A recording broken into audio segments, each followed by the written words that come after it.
Hello, BookTube, and greetings from a snowy Boston. We did indeed get a small snowstorm over Thursday night into Friday. And the temperatures are not soaring back up into the low 70s, so the snow is stuck around, and it is kind of pretty. uh, and it's Friday. That is, as you will see in your BookTube feed, a time for Friday reads. Uh, when booktubers sort of put a pause on the reading and instead reflect on the reading, what they've read recently, what they're reading right now, what they plan on reading in the immediate future. I love those kinds of videos. I love that kind of stock taking. I do it all the time myself. And so I want to do more of it on this channel, just in case I show you things that may be of interest. So I've assembled, Friday reads are basically weekend reads anyway, right? I mean, it's not just for that day. A lot of people who make Friday reads don't read much of anything on that Friday, but they're counting on reading during the weekend. I also am counting on reading during the weekend, and I've assembled a list of books, and I have the iPad ready to show you artwork, so that you're not just staring at my bulbous nose the whole time. A series of books. I'm hoping that the iPad behaves itself. That I will be reading today, tonight for 8 solid hours, tomorrow probably for 8 hours during the day, and then another 8 hours at night, and Sunday. That are all over the map. Some of them I have already read, so some of them I will be, actually reporting to you on. Others are up in the air, like this first one. This first one I have not read. Let me see here. Let me get this all set up so that we know what we're doing here. This is, let's see if this works. This is Noah Hawley. Oh, that's okay. Anthem is the name. This is a novel by Noah Hawley, who wrote Before the Fall, a novel that I quite liked. This is a sprawling social commentary novel, hence the red, white, and blue on the cover, about the current state of America. Such novels are usually deadly for young or youngish authors. They almost always think they know more than they really do. I don't know if this will be a deadly novel. When it comes to my Bank of Steve, the concept that I've had forever and ever, where an author standing with me is directly determined, not, as the 21st century would have it be, by their latest political opinions on Twitter, but rather by the strength of the performance of their last few books. I don't care what Noah Hawley thinks about trans people, but I do very much care about what he's done that I have read. And Before the Fall I liked quite a bit. So his credit at the Bank of Steve is pretty high. We'll see what he does with this novel. The quick elevator pitch terminology that I've heard about it is that it's a dire dystopian look at the current state of America. And that would be fine, provided the author remembers that in order to write a dire dystopian novel about America, you simply have to transcribe the news. You do not need to add something weird or horrible. I think this novel features something weird, a kind of a virus that's being transmitted via memes and causing some sort of quasi-science fiction malady throughout the country. And you do not need to do that. You do not need to do that in 2022 America. That is already literally true in 2020 America. For the last 100 years in emergency rooms all throughout the country, a quick off-the-cuff question that was asked to head trauma patients to find out how bad they were is, who's president of the United States? 150 million adult Americans would answer that question wrong in 2022. 150 million Americans think that Joe Biden is not president. So the dystopian elements are already here. You literally have one half of the adult population of this country living in a different reality from the other half. A different reality. And when I say reality, I mean that on absolutely explicit terms, because the people living in one of those realities are dying because they live in that reality. There's a reality for 150 million adult Americans in America in which science is desperate for any kind of toehold against this coronavirus that is ravaging the population of the country. They're desperate for anything. Monoclonal antibodies, maybe. I've heard some sort of experimental treatment that looks promising in Hamburg, but it's still in the development stage. Oh, if I could just get in the development stage. That's one half of the country. and if they can't, they're going to funerals of parents and grandparents, sometimes children, and just standing there weeping in the audience saying, God, I just wish science could figure this out so we didn't have to live under this scourge. And they're one truck stop away from people living in a completely different, alongside reality in which there's a vaccine that's free and it's 98% effective. Those two things are true. This is already a dystopia. So we'll see. I don't know how heavily Noah Hawley will push things. The next one is from Pushkin Press, and it's Dostoevsky, who is a known quantity. Unlike Noah Hawley, where I'm not so sure. This Dostoevsky guy, I think he knows what he's doing. This is a bad business. And it is a cute little collection of a handful of short stories by Dostoevsky. We think of Dostoevsky as the author of The Gambler or The Idiot or especially Crime and Punishment. We forget he's an absolute consummate master of the short story, sometimes too. And these are translated from the Russian by Nicholas Pasternak Slater. I think does it say here? I think it's Nicholas Pasternak Slater. I ought to know his name because he's a terrific Russian translator. Just terrific. I've read probably a half a dozen translations of his over the years, and I've never read anything that I didn't love. And I think that Dostoevsky is. I always applaud Pushkin Press for these kinds of volumes that they do. They're I don't know if you've ever seen a Pushkin Press paperback. They're cute little hand-sized things. They're really, really good. And as a Dostoevsky volume to have on the shelf, this one is definitely one of those. Then this next one, it's not going to be an author you would expect to see on this channel. It's Margaret Atwood, who is one of my bêtes noires. This is Burning Questions. And it is a new collection of her nonfiction, her occasional prose, spanning a decade. She writes a piece for the New York Review of Books. It'll be in here. She writes a long reflection for a Canadian Cultural Council or something or other. It'll be in here. I haven't read through this yet, but I know that I have read some of these pieces before in the venues where I would have found them. And I like them, of course, rather predictably. I think she's a very competent writer about the prose of others. It's just her own prose that gives me problems. Okay, the camera is jiggling up and down because Frida is trying to make a bed for herself.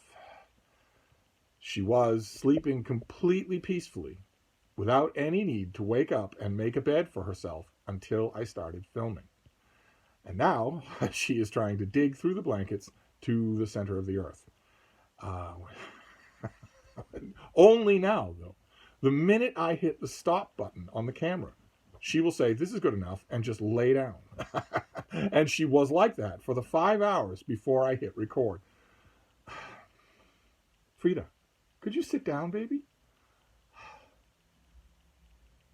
There you go. So anyway, we will see.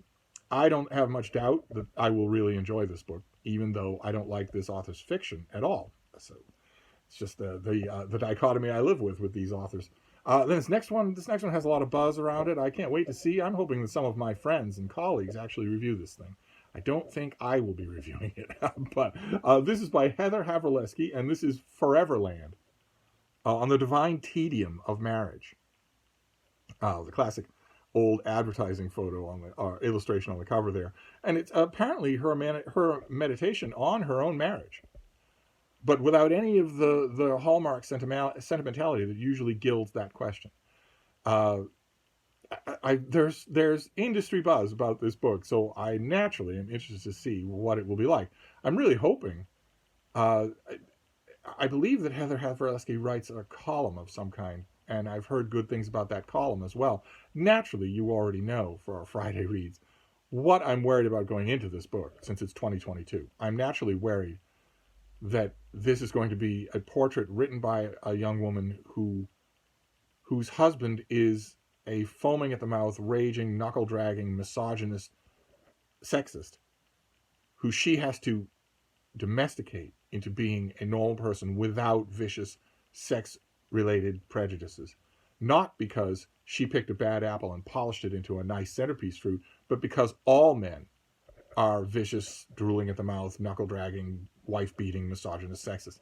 I don't want that to be the premise of the book. Naturally, I don't think it will be, but my hackles are up now in the 21st century for books like that. That if I get a new book that's about the scourge of racism in America, I have to go into it on guard for the author writing very intelligently about the scourge of racism in America from the premise that all white people are active, Klan sheet-wearing racists.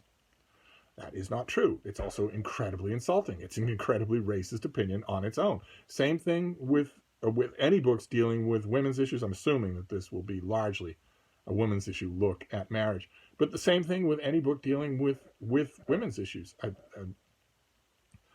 It's a reality of the 21st century that I have noticed. I now know that it is far firmer entrenched than I ever thought.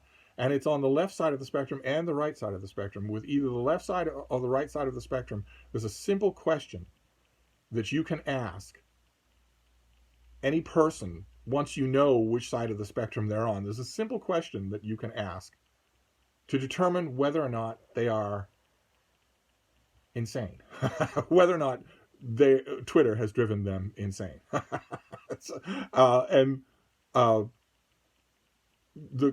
A variation on the question for the right would be, the aforementioned, is Joe Biden president of the United States, would be one of them. But for the left, if you were to ask an intellectual, especially an academic, since it's a requirement of their job to be Twitter insane, if you were to ask them, are all men rapists? Not potential rapists. Are they all rapists right now? Are they already convicted as rapists? If the person on the left end of the spectrum says yes, well, then you know you're talking with someone who's insane. So you can discount most or all of what they say. Same thing with someone on the left, especially an academic on the left, if you ask them the simple question, is slavery, the chattel ownership of one person by another, legal in America? Right now, it's a job requirement of academia in America that no working academic anywhere in the United States will answer that question with an unambiguous yes, it is illegal. No, it is not legal to own a slave in America. No academic will answer that with an unambiguous yes. They will immediately say wage slavery, debt slavery, percentage of black people in the prison population. They won't answer the question except with shifting the question, because they can't. If they say that slavery was outlawed in the middle of the 19th century, they'll lose their jobs. And the same thing is true on the right as well. Keep in mind, the right-wing people who are infected with Twitter on the right wing will make a habitual point of saying, for instance, President Trump. They never refer to him as Donald Trump, and they never refer to him as ex-president, because they believe he's still president of the United States. Totally delusional. So, not to be, that's a long digression, just to let you know, I have a feeling I'm going to love this book. Despite that enormous throat clearing, I have a feeling that I'm going to love this book. It's just, Friday Reads are for talking about books as well as just showing them. And unfortunately, thanks to the insanity that has infected the 21st century, I now have to worry about that. I now have to think about that. If I get a new book on the trans experience, someone writes a memoir about their own trans experience, I am very much going to want to read that story. That is an interesting and, of course, inherently brave story to write. If you've got writing chops on top of that, so much the better. But in any book like that, I may also encounter absolute witchcraft voodoo nonsense about biological gender, and just be expected, not a claim of the book, just an established base of the book. You're just going to have to swallow this in order to go on to the story. When I'm not going to do that. I might enjoy the story, but I'm not going to swallow absolute delusional lunacy on the subject. Stuff that is not verified in reality, not verified by science, not verified by history or anything. It's just Twitter. The only place that it's real is on Twitter and in American academia. So I'm just to mention, I'll stop now. I go into these things with a little bit of tension. Maybe that's good. Maybe that will enhance my experience of the book. Then this next one, to go from the sublime to the ridiculous. This is self-published fantasy. It's a series that I've been following right from the beginning. I think I was introduced to it through Kindle Unlimited, which is a really good feature of Kindle to get if you don't mind spending. It's a tiny amount of money per month. It gives you access to a huge library of stuff for free. The problem being the emphasis on the word library. I think you can have 20 books on Kindle Unlimited at a time, and then you reach a limit. And if you try to download another Kindle Unlimited book for free on your account, you'll be told you have to delete a book in order to do that. So you don't get to, they're not yours. You don't get to keep them. But it is a very workable version, online version of a lending library, with no waiting list, like the ebooks that are available at your own public library. There's no waiting list for downloads. You can just, if something interests you, you can just do it. And a lot of self-published authors, first-time authors, unknown authors, non-mainstream authors populate Kindle Unlimited. It's turned me on to a great number of series, and this is one of them. This is a Gilded Iron Blade. Never mind that that's not technically metallurgically possible. This is a Gilded Iron Blade. This is a San Amaro Investigations book, number 3 in a series by Kai Butler. I may have mentioned this series before. I may have mentioned an earlier one. These are the story of the main character is Parker Farrow, and he is an investigator and also involved in this urban fantasy world. He has one adventure after another. They're well done. These are well done, wittily done. He is a very well sketched out character. So the third book, I don't imagine that it will stray far from the pattern of the earlier books, but that's fine by me. Absolutely fine by me. And Kai Butler is a perfect example of the benefit to new or fledgling self-published authors when it comes to Kindle Unlimited, because I'm pretty sure I encountered this novel with a free Kindle Unlimited book, with a book that was on Kindle Unlimited, and now I will gladly pay for the new release of one of these books, where I wouldn't have before. Without the exposure, I wouldn't have. Then this next one is by Jonathan Greenblatt, and it's titled "It Could Happen Here." It's a take on Sinclair Lewis. It's Why America is Tipping from Hate to the Unthinkable and How We Can Stop It. Just a very simple red cover. It could happen here. There are a lot of books that are coming out either this month or next month that are all about creeping autocracy. They're all about the January 6th violent insurrection incited by Donald Trump to overthrow the election, execute his vice president, and install himself as an unelected dictator for life.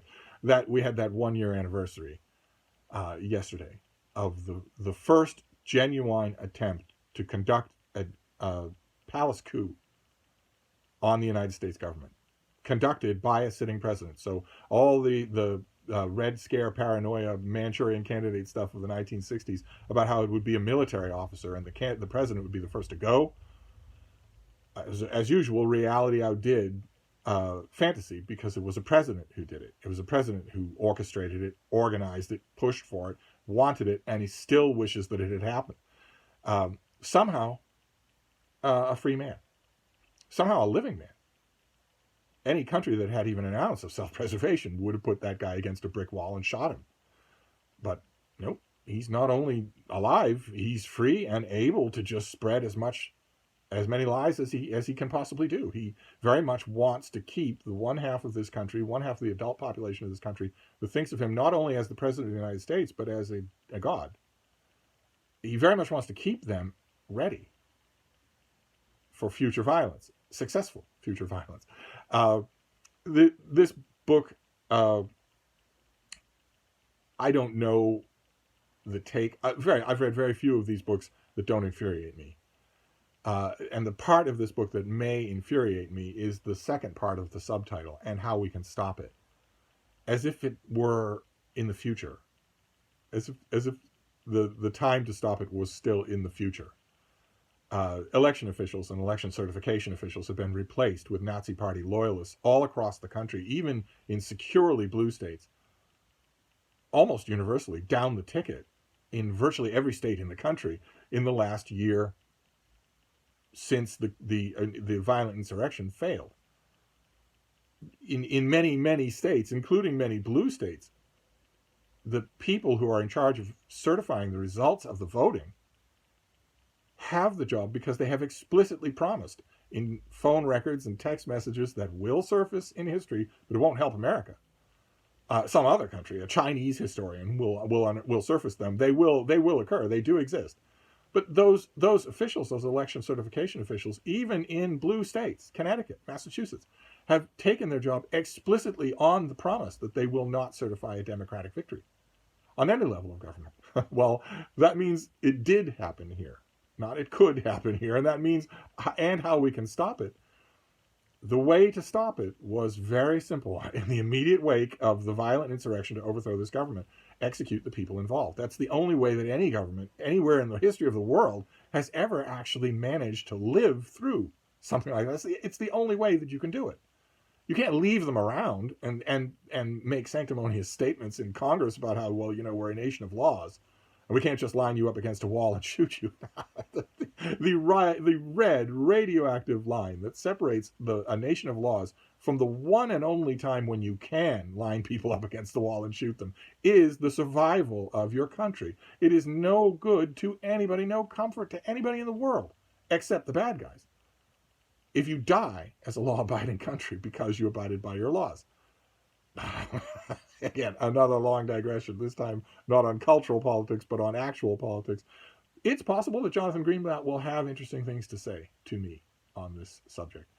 I've read books like this, and most of them have annoyed me because they don't.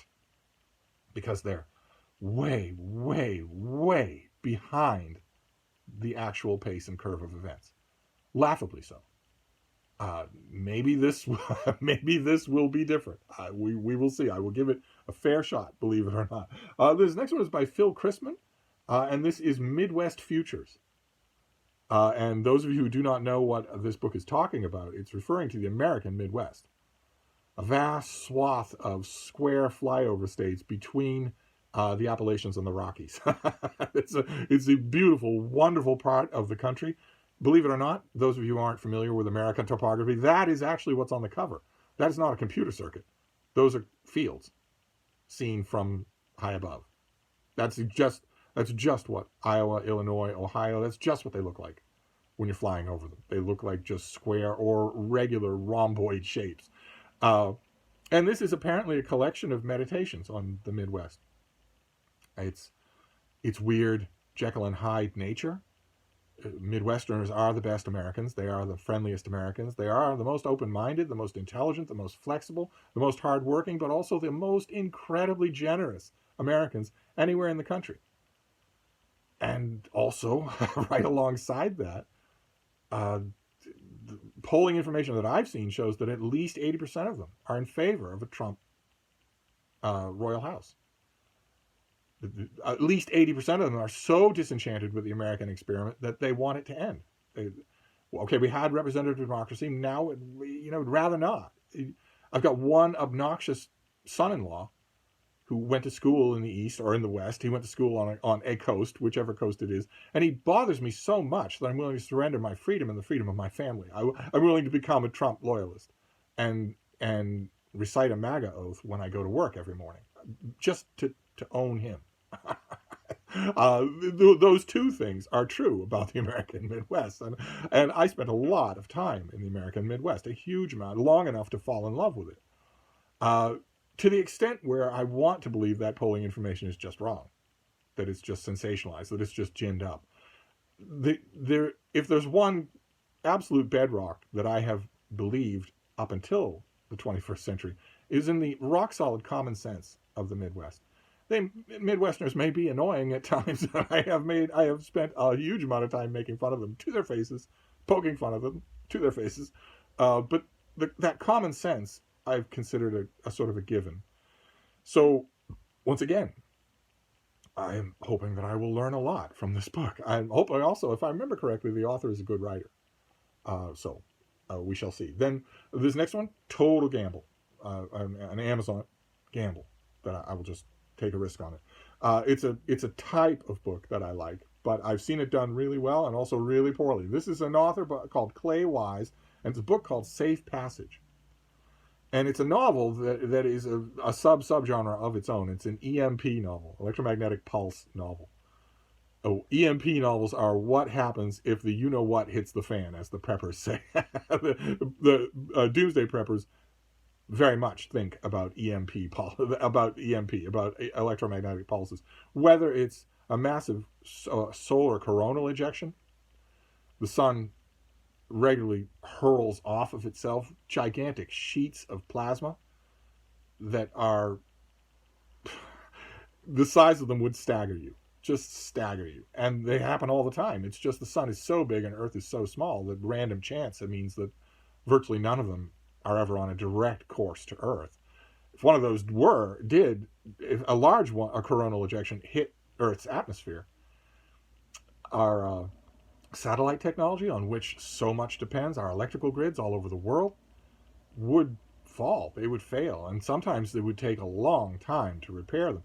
Also, a standard of these type of novels is some sort of device that starts an electromagnetic pulse. The originators of the atomic bomb, before they had test detonated it, were worried that it would set off an electromagnetic pulse. Of course, it was not as much of a worry then as it would be now.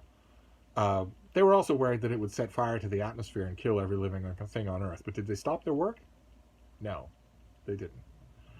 Anyway, this is one of those books. Apparently the plot here is that there is an electromagnetic pulse and that a woman has to get across country with her daughter. So a classic quest story, a survival story, where they will encounter the road story, like Cormac McCarthy's The Road, only I imagine in this case much better written, where they will just encounter one peril after another. I'm always up for that sort of story. I like some of the things that it brings out in its authors. I've read a lot of them that I really liked. One that I praise on this channel all the time is Dies the Fire by S.M. Stirling, but there have been lots of others. I'm happy to read another one. And can I just point out, in the self-published book game, this is A-level art. This is an A-level book design. That is just fantastic. I make no bones about it. That's what originally drew me to the book, was that it's a really good-looking thing. So I'll give it a try, and I'll report back. This next one is also something I haven't read, but it's not a gamble on my part. Talk about credit in the Bank of Steve. I know this author too fairly well, and he can do no wrong. This is David Bentley Hart, and this is his new book, Tradition and Apocalypse, an essay on the future of Christian belief. And once again, a very, very nice cover. Just simple things, simple designs. You don't need to pay extra for a really nice eye-catching image if you make one yourself. This is a really nice cover design. I know virtually nothing about this book. This author is a fantastic thinker on Christianity, a fantastic translator, commentator on Christianity. An essay from him about the future of Christian faith will be interesting to me, even if I don't agree with it. So, absolutely, absolutely on board. Okay, this next one is a debut novel. I read it, and I have a reviewer reviewing it for Big Canoe News in Northern Georgia for our February issue. I believe this comes out in February. This is by Brendan Slocum, and it is The Violin Conspiracy. We may have seen it on this channel. It's a debut novel in which an up-and-coming violin star has his great, however many great-grandfather's violin, which he has learned is a Stradivarius. And the beauty of the instrument is really upping what is already an astronomical level of musical talent when the violin is stolen and a ransom note appears instead. You must produce this much money in Bitcoin, of course, in order to see your instrument again. And that immediately sets off a gigantic plot of its own, which is, ultimately who stole the violin? Where could it have gone? How could it have gone? There are a few stretches in here on the author's part, both because the plot requires it and also maybe a little because he's a debut novelist. There are a few stretches in here regarding the safeguards. I mean, everybody remembers the Yo-Yo Ma story about he left a priceless violin on a New York taxi and got it back, but only by a miracle. And I'm sure that a germ of that story may have been one of the grains of sand for the oyster that is over here, but that's one part of the story. And then the other part of the story that threads throughout the book alongside that is the story of the main character, who's a young black man who has virtually no encouragement in his career from any of his nearest and dearest, and also from the industry, where according to the author's note at the back of this book, black people are enormously underrepresented. We're just some sort of farcically small percentage of people who perform classical music for an audience. Those two things wind together throughout this book, and I don't want to spoil the book for you, and I also don't want to presage my reviewer or my own review, but one of those two threads is done much better than the other. In a classic debut novel type thing, it's an uneven experience. With any debut novel, you're going to have to make allowances for that. Almost none of them are just, cut glass, finished piece masterpieces. Instead, what you do with a debut novel like this is look for the talent. Where is the talent? How much of it there is? And there's a huge amount of it here. It's a very stereotypical thing. I will not let my reviewer write it in their review, and I will not write it in mine. But it's a very stereotypical thing to say that we look forward to hearing more from this author. For any debut novel, any debut novelists, they just have to wince when they see that, because usually the debut novel was like giving birth to a cantaloupe, so they don't want to hear, okay, get to work on it. And I sympathize. I agree completely. Nevertheless, between us, I can say I will very much read this author's next book. Then we're going to go back to Margaret Atwood, only not really. The Margaret Atwood that we saw an hour ago in this video was a collection of her occasional nonfiction. Occasional nonfiction collected by an author whose fiction I don't like. And we have, believe it or not, another one of those things on this Friday Reads. This is In the Margins by Elena Ferrante, whose novels I think are merely passable. At the long stretches in which they aren't actively bad, they are merely passable. And this is a collection of her occasional nonfiction, of a long collection. I think this spans, it's on the pleasures of reading and writing, but I think this is from Europa Editions, and they've done very well by Elena Ferrante, and I think this spans a long time. It's translated by Ann Goldstein, and it's just this author it's the same thing as the Margaret Atwood book. Now, the Margaret Atwood book had just her puss on the cover, because she's internationally known. This has an author with eyes staring back. Very good cover design. Very, very good. Very simple, but very good. Again, the fact that I don't like this author's fiction, how many books in the other room? I have a whole bookcase, floor to ceiling, of nonfiction by people, including many instances where it's nonfiction by people whose fiction I don't like. So happy to read this and give it a try. And those are the books on the iPad. Believe it or not, we're still not finished. This is just going to be another very long video, because I want to show you a couple of other things. Like, for instance, a reread that I'll be doing of the paperback of this book, Jonathan Meiberg's book, A Most Remarkable Creature. This came out a couple of years ago, and it is about the South American caracara. His subtitle says, The Hidden Life and Epic Journey of the World's Smartest Birds of Prey. Naturally, I don't think that's true. I went into the book, when I read it originally, thinking, all right, well, you're going to have to convince me that the caracara is smarter than owls. And the author doesn't convince me of that at all. But it's fantastic. A fantastic example, just a classic example of classic natural history, where you get all there is to know about the caracara, but you also get a lot there is to know about the author. Just a classic instance of that, and they've got a paperback edition, and the paperback edition will be in your bookstores soon. I think January or maybe early February. Then another thing came in the mail this morning. It's still part of Friday Reads because I find it so fascinating. Unfortunately, it's warped. Not its subject matter, and I hope not its author, but the book itself is warped. It was in a cardboard envelope, and it was soaked. It was on the front porch, and the porch was soaked. Snow was still coming down. I was worried when my surly houseboy brought it up to me that it would be unsalvageable, but the book is salvageable. It's another one of those bound pages, so it's not even an ARC. There's no information on it whatsoever. It's by Ron Freschel, and it's called Shadow Man. For you true crime fans, this comes out on I think the 1st of March. It comes out in March sometime. And it's the story of the very first time that the FBI that an investigation of a killer was ever aided by an FBI profile, where the experts at Quantico thought, well, in addition to the forensic evidence that the killers are leaving behind, in this case, the man snatched a young woman right out of the tent that she was camping in with her parents, with her family. One minute she's there, and the next morning she's gone. She was brutally murdered. And the idea at Quantico was, well, in addition to forensic evidence that killers leave behind, they might also leave psychological evidence behind. It might be possible to sort of put them in here in this room, to construct them Those of you who watch, what was the TV show? Ran for a long time, Criminal Minds, will know all about that. That show was entirely devoted to a team of basically psych profilers. It's a fascinating subject. It's a so even though this comes out in March, now that I have it, I will give it a read. And now that I'm looking at it, earlier today, this was all warped really badly. It appears to have recovered quite well. That's good. But I'll be getting an advanced copy of this, and I'll be getting a finished copy of this. Those of you who love your true crime, this comes out in March, and I don't know exactly how this author does the job yet. Of course, the proof is in the pudding.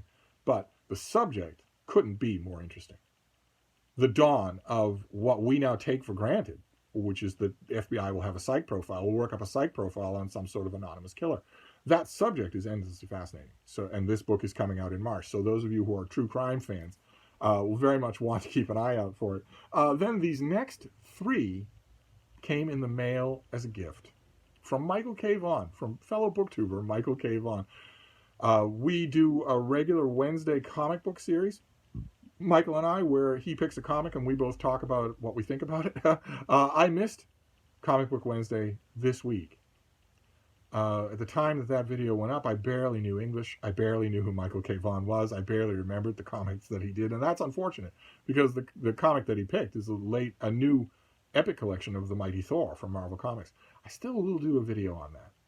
I couldn't do it on Wednesday. But Michael also very nicely, once upon a time, a little while ago, he hauled out Adam Strange, a weird DC character, an archaeologist who gets beamed to an alien planet and has wild adventures there. On Earth, he's unknown. He's just an in-the-field academic. But on the planet Ran, he's a hero. And Michael held up this enormous omnibus edition that he has of all of them. And I said in my video that I envied that, but not as much as I did the old hardcover volumes that DC used to make, all 3 of which I had. And had no idea where they went. Adam Strange has always been a favorite character of mine, so I had no idea where those were. But they were good and truly gone. And I think I said in that video that maybe the Brattle would provide. Brattle's not very good with graphic novels or even science fiction, but maybe I would see those.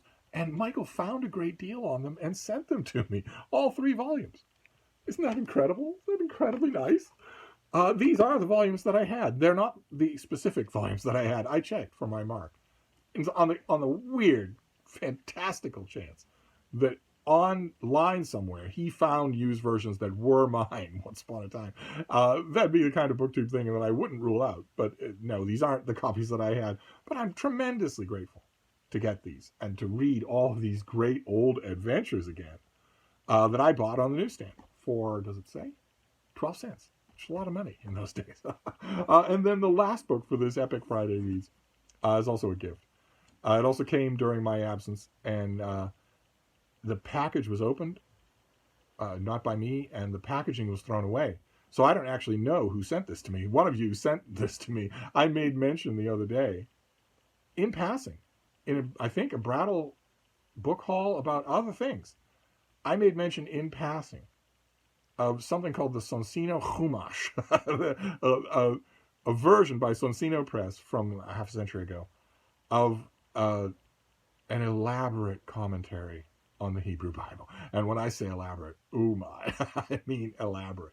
Of the Hebrew Bible with commentators, with midrasha from all sorts of rabbis and experts and scholars, sometimes picked and presented going back centuries, on these same verses over and over again, just obsessively studying 1st and 2nd Samuel, or the book of Genesis, or the book of Exodus. It is an absolutely thrilling experience to read. It's the Sonsina Chumash has the Hebrew, and it has an English language translation, and then it has tons of commentary on every single verse.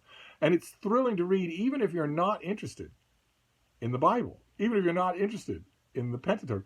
It's still thrilling to see such active, energetic, inventive readers analyzing a work, a book, regardless of what the book is, regardless of what it is. If somebody made an elaborately annotated chumash of Infinite Jest by David Foster Wallace, I would buy it. for the same thing. Because watching inventive, muscular readers at play with a text like this is just thrilling. And I mentioned in that video that the last time I saw the Sansino Kumash, it was in terrible shape, didn't have a dust jacket, was waterlogged, so I didn't get it, and it was a pain to me because I wanted it. And one of you sent it to me. One of you sent me the Sansino Kumash. Can you believe that? It's there it is. Look at that. Isn't that amazing? You start from the back, what we would consider the back. You start from the back. You've got the text, and then enormous amounts of commentary from one commentator after another over centuries. just absolutely incredible. It is going to be the delight of an entire year to dig back through this thing, to just go through it very gradually, very slowly, very lovingly. As these one scholar after another tries to make sense of these writings. They can't get away from the writings, can't discard them, can't write new writings. You just have to make sense of these writings. And I admit, sometimes there's a kind of febrile nature to some of this commentary. Not only I want to make sense of this, but I really should make sense of this. And when you think about the God that the chosen people have to live with, you will start to understand why they would be a little bit frantic to understand these texts. There's an element of that. There are also glinting throughout here in the least likely places, and sometimes from the least likely people. Rabbis from Chernobyl 200, 300 years ago, where you look at an old drawing or an old black and white photo, and it's the last word you associate with them, but nevertheless, glinting throughout this book, humor. Sometimes some of these commentators know perfectly well that they're taking a flyer, that they're really proposing something outlandishly unlikely, and they just give it their best. I don't know which of you sent this to me. I cannot thank you enough. I'm going to wrap up this Friday Reads with this, because now I have this copy and it's got a dust jacket. It's not going anywhere. I'm going to lovingly reread it thanks to the generosity of one of you. That is just absolutely amazing. So that wraps up our Friday Reads. This is my second BookTube video of 2022. And they're looking long, aren't they? I'll try to make some shorter videos just to keep my hand in. But anyway, I'm going to wrap up this Friday Reads. Feel free to tell me in the comments field what you're reading today and this weekend, what's on your immediate docket. Those of you who don't have BookTube channels, feel free to tell me what books are on your immediate horizon. And if you're in America, in addition to that, feel free to tell me your snow stories. Did you get 7 inches, 5 inches, 14 inches? I heard the South got 10 to 14 inches some places. I'd love to hear about it. Of course, I'd love to hear about it. But I'm going to wrap this up, thank God, and go away. But I'll be back. Thank you, BookTube.